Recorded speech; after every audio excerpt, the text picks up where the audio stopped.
One bleak afternoon, when I had nothing else to do, I determined it was time for me to grow up and take life by the throat. Time for me to face my fear of filling in forms. Tax forms, credit card application forms, membership forms, petty cash request forms. Time for me to get onto the electoral roll of life. Time to sign up. I joined every club that advertised, applied for every promotion I saw, got myself a passport and did my back taxes. In the process, I saw an ad for the Visa Diversity Program, the Green Card Lottery, and thought, well, why not? I had wanted many years ago, when I was in art college, to go to New York, to see Lou Reed, Patti Smith, and Todd Rundgren, of course. But it all seemed too difficult then. I had no idea how to buy an airline ticket or even how to use the phone. All I knew was how to paint, and even that, not in the style of the day. I was living in a world of my own, convinced that someday New York would come to me. Yes, that's right, New York would come to me. If I stood still in the same place long enough, the whole world, the whole universe would come to me. New York would come to me. I learned to meditate in the meantime as I stood still and watched the world pass me by.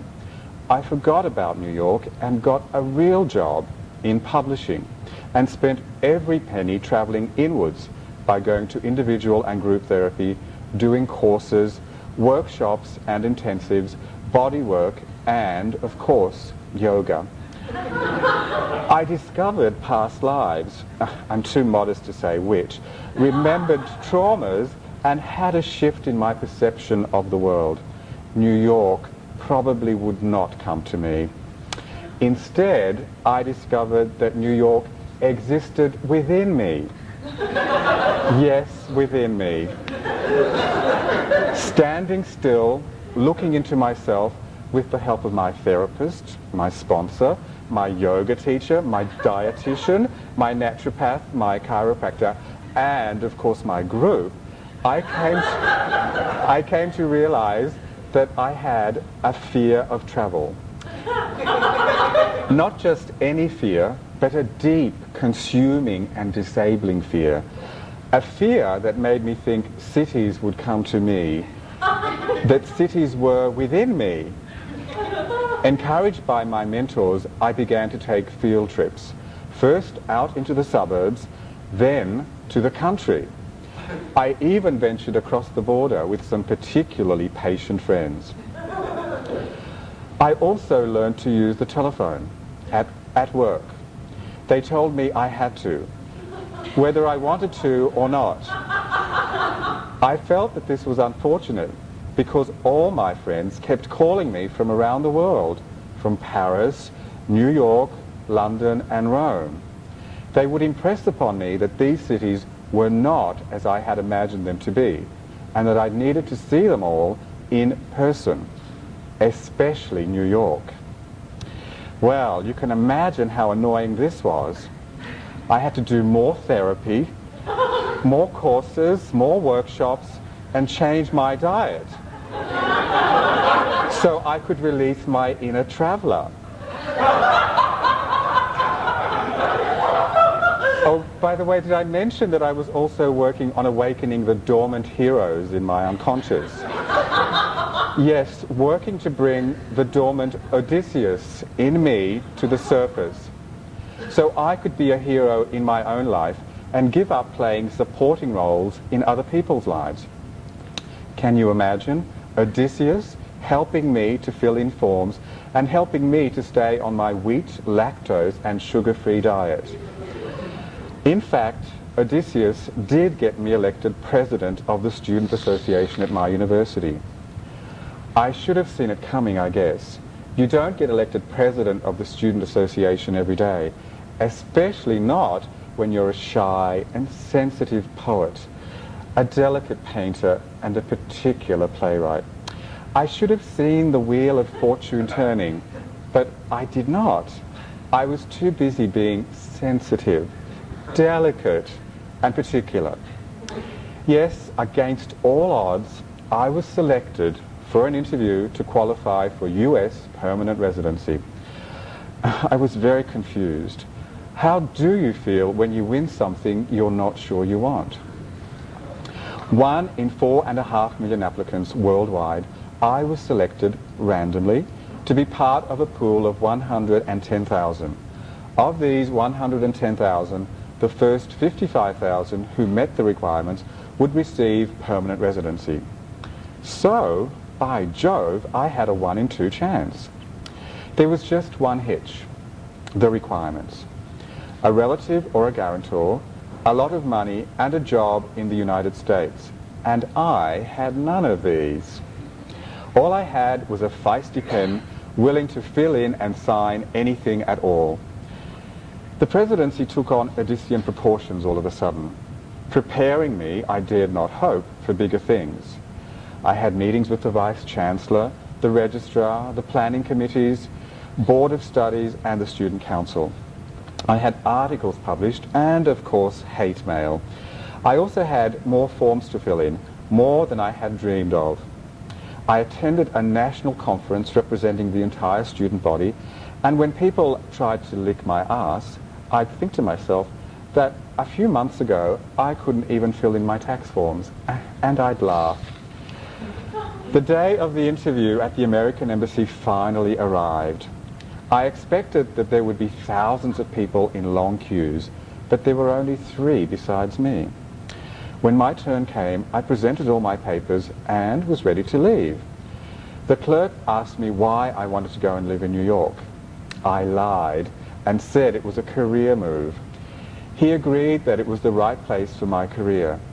I wanted to tell him that the only career I had was filling in forms. But I don't think he would have understood. He was too busy reading my forms.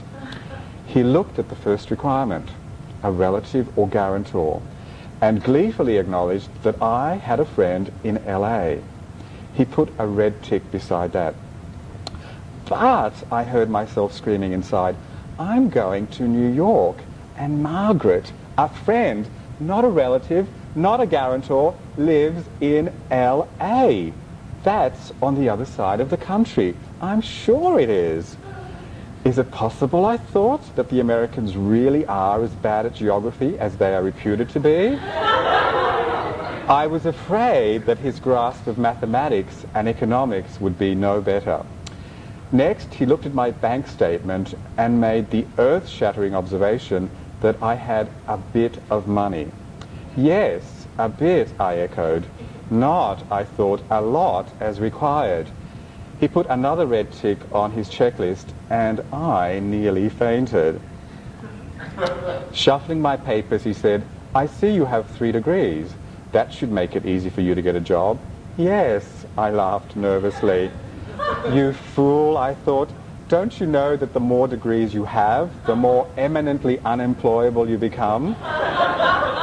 And besides, I'm supposed to have a job, not the potential to get one. But the clerk, or was it God in disguise, put another red tick against the 3rd and final requirement and closed my folder. With a big smile on his face, he told me to go to the cashier to pay $247 for the visa, and once I had done that, I had 120 days to enter the States. He wished me well, and I went into a severe state of shock. My God, after all, I'd only been dealing with my fear of filling in forms, and now here I was suddenly on my way to New York. Who would have thought it possible? I had thought that my form-filling fixation might turn me into an accountant, but I had never imagined it would lead me to fulfill a long-held but long-abandoned dream.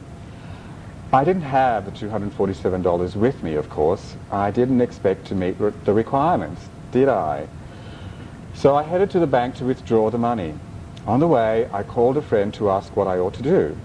I was so confused. I had no idea if I wanted to go and live in the USA.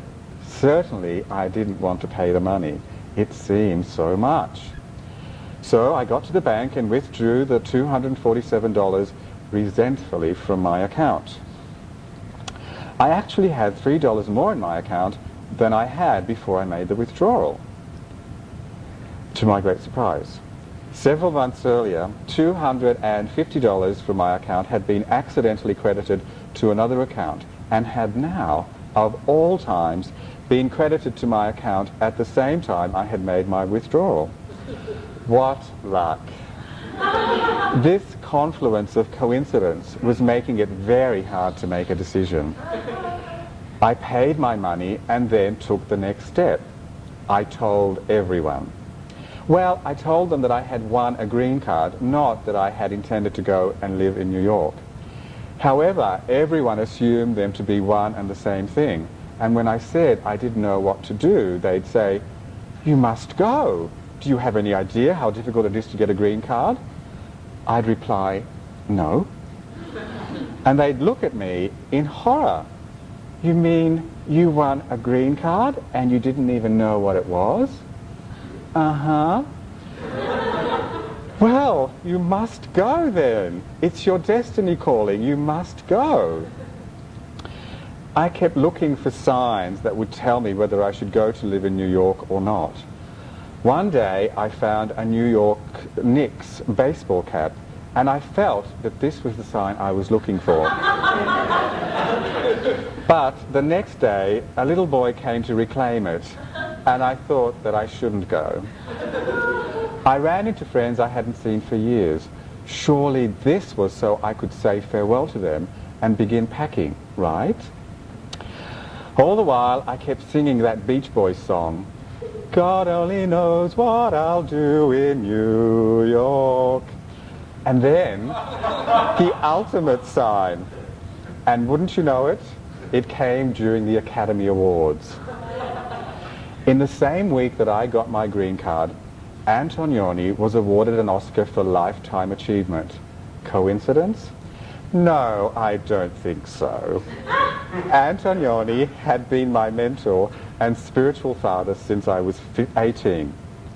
And just as he had been overlooked by all the Fellinis of this world, I had been left behind by all the travelers of this world.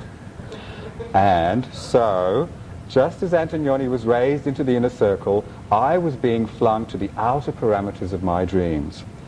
Antonioni and me accepting our dues together. Coincidence? No way. So the die was cast. I was to be the passenger on an adventure through the night during an eclipse in the Red Desert. "Zabriskie Point or blow up," cried I, and began to pack.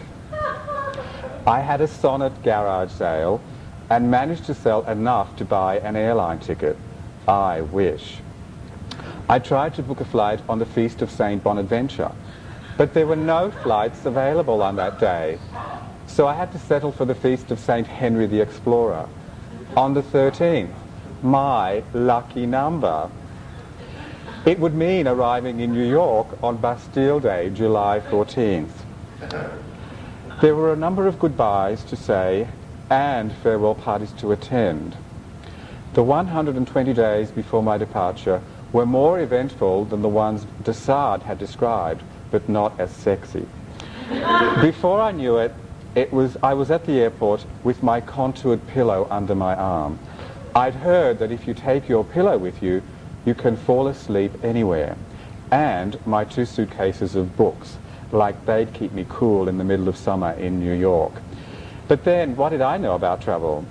As the plane took off, I wept. I had stopped believing New York would come to me. Wouldn't you know it, the plane was full. Not a seat to spare, except, of course, the 2 right next to me. My luck was sitting next to me, I guess. I was able to stretch out all the way to New York. I wept some more and wondered where I was going. We arrived in New York in the middle of a heat wave. I was coming down with a flu, thanks to the man in front of me who kept coughing the entire trip, and I was jet-lagged. I thought I had arrived in hell. And I don't mean the taxi ride through Queens. I had no idea where I was or why I had come to New York, if not to write this. Thank you.